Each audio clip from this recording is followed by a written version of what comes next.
An event in Indian Park.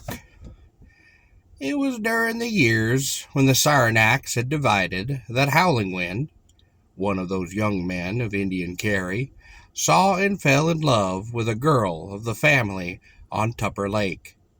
He quickly found a way to tell his liking, and the couple met often in the woods and on the shore. He made bold to row her around the quieter bays, and on moonlit nights he took her to Devil's Rock, or Devil's Pulpit, where he told her the story of the place. This was to the effect that the fiend had paddled on timbers by means of his tail to that rock, and had assembled fish and game about him in large numbers, by telling him that he was going to preach to them, instead of which moral procedure he pounced upon and ate all that were within his grasp.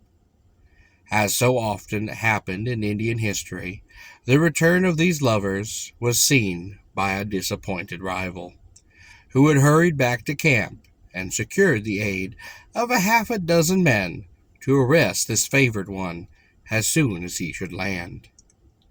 The capture was made after a struggle, and Howling Wind was dragged to the chief's tent for sentence.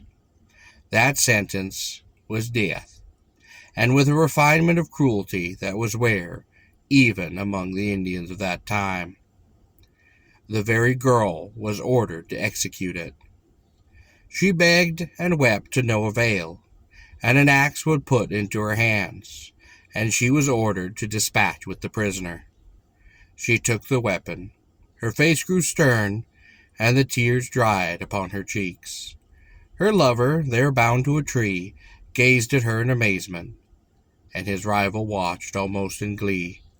Slowly the girl crossed the open space to her lover.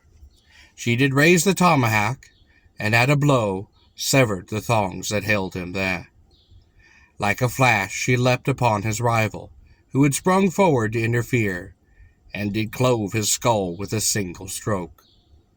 The lovers fled as only those that can fly who run for life.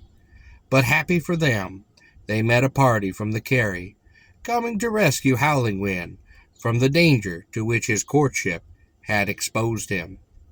And it was even said that this party entered the village, and by presenting knives and arrows at the breast of the chief, obtained his now superfluous consent to the union of those two fugitives. The pair did reach the Carry in safety, and they lived a long and happy life together.